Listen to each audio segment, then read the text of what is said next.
میں نے ارہا سے کہا پلیز قمیص نیچے کر لو، میں نے آپ کے نشان دیکھ لیے ہیں۔ وہ مسکرائی اور کہنے لگی کہ ابھی کہاں دیکھے ہیں، میرے دل پر زخموں کے بہت سے نشان ہیں، اور اس سے بھی زیادہ نشان میرے نیچے والے حصے پر ہیں، اگر کہتے ہو تو دکھاؤں۔ یہ کہہ کر وہ بے بسی سے مسکرا پڑی اور میں لرز کر رہ گیا۔ میں اس کا شفاف پیٹ دیکھ کر ہی بوکھلا گیا تھا۔ اس سے آگے دیکھنا میرے لیے ممکن نہیں تھا۔ میری حالت دیکھ کر وہ کہنے لگی کہ جناب، یہاں پر تو جو بھی آتا ہے وہ بہت بے صبرا ہوتا ہے، بجائے اپنے پیسے وصول کرنے کے الٹا پریشان ہو رہے ہیں۔ میں نے کہا کہ میں جون کا صرف کالم لکھنے کے لیے مواد جمع کرنے آیا ہوں، اس لیے آپ میری اس کام میں مدد کریں تو میرے لیے کافی ہوگا۔ پھر میں اس سے مختلف سوالات پوچھتا رہا اور ساتھ ساتھ لکھتا رہا۔ اسی دوران کھانے کا وقت ہو گیا۔ ارہا اٹھی اور کھانا نکال کر لے آئی، اور میرے بار بار انکار کے باوجود مجھے کھلا کر ہی چھوڑا۔ اس کے ہاتھ میں بہت ذائقہ تھا، مجھے بھی اس کے ساتھ وقت گزارنا اچھا لگ رہا تھا۔ میں اس کو بطور طوائف نہیں بلکہ یونیورسٹی کی ایک معصوم طالبہ کے زاویے سے دیکھ رہا تھا، جو کہ ایک غلطی کرنے کے بعد اس کی بھیانک سزا بھگت رہی تھی۔ میں جب واپس جانے لگا تو کچھ سوچ کر اس کو اپنا وزٹنگ کارڈ دے دیا اور کہا اگر کوئی بھی مسئلہ پیش آئے یا ضرورت محسوس ہو تو آپ مجھ سے رابطہ کر سکتی ہیں۔ اس نے وزٹنگ کارڈ پکڑ کر رکھ لیا اور مجھے رخصت کرنے دروازے تک آئی۔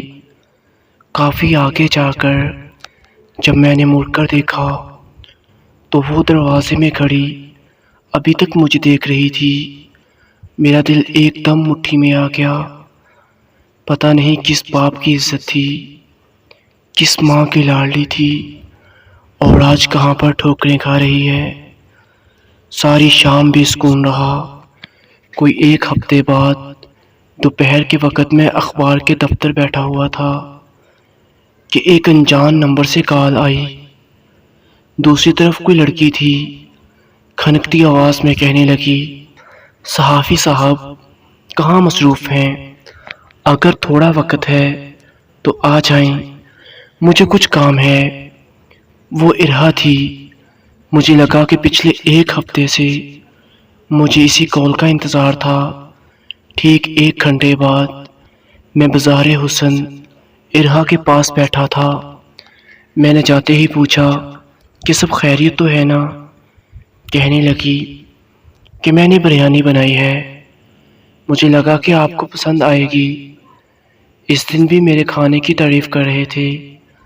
میں مسکرا پڑا۔ کھانا کھاتے ہوئے میں مسلسل کچھ سوچ رہا تھا۔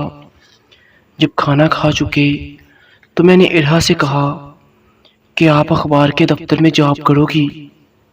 میری بات سن کر وہ رونے لگ پڑی اور کہنے لگی میں گھر سے دور تعلیم حاصل کرنے اسی لیے تو آئی تھی کہ اپنا کیریئر بناؤں گی، لیکن سب خواب برباد ہو گئے۔ میں اس کو دلاسا دیتا رہا۔ اس کے پاس گریجویشن تک کے تعلیمی ڈاکومنٹ سے وہ میں ساتھ لے گیا اور اس کی سی وی تیار کروا کر جمع کروا دی۔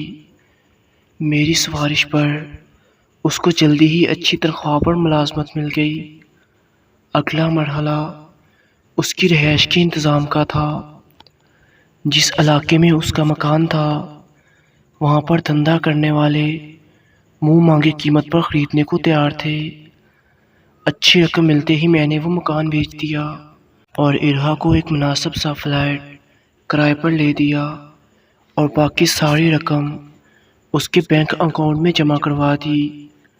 پھر ایک شام میں اپنی ماں کو لے کر ارہا کے فلیٹ پر گیا، جہاں پر اس نے ہماری بہت خدمت کی اور میری ماں کو وہ بہت پسند آئی۔ لیکن میری ماں کا اعتراض تھا کہ اس لڑکی کے آگے پیچھے کوئی نہیں ہے، کیا پتہ یہ کون ہے۔ اس دن پہلی بار میں نے اپنی ماں سے جھوٹ بولا کہ ارہا کے ماں باپ ایک حادثے میں مر چکے ہیں، اس کا دنیا میں اب کوئی نہیں ہے، اور وہ اپنا مکان بیچ کر اس فلیٹ میں رہتی ہے، اور میں اس کو کالج کے زمانے سے جانتا ہوں اور اس کو پسند بھی کرتا ہوں۔ یوں ایک شام وہ میری خوشی کی خاطر میری دلہن بن گئی، ورنہ ہمیشہ وہ مجھے یہی کہتی تھی کہ تم میری محسن ہو جس نے مجھے گندگی سے نکالا، اور یہ کہ میں تمہارے قابل نہیں ہوں۔ سہاگ رات کو میں ارہا کے پاس بیٹھا تھا تو میں نے سرگوشی میں کہا، اب وہ جلنے کے نشان دکھاؤ جو آپ کے نیچے والے حصے پر ہیں، جو آپ مجھے دکھانا چاہتی تھی۔ وہ شرما گئی اور تکیہ اٹھا کر میرے مارا۔ تو دوستو، کیسی لگی آپ کو یہ آج کی کہانی؟ امید کرتا ہوں آپ کو پسند آئی ہوگی۔ دوستو، ایسی مزید ویڈیوز کے لیے میرے چینل RH وائس کو سبسکرائب کریں۔ شکریہ۔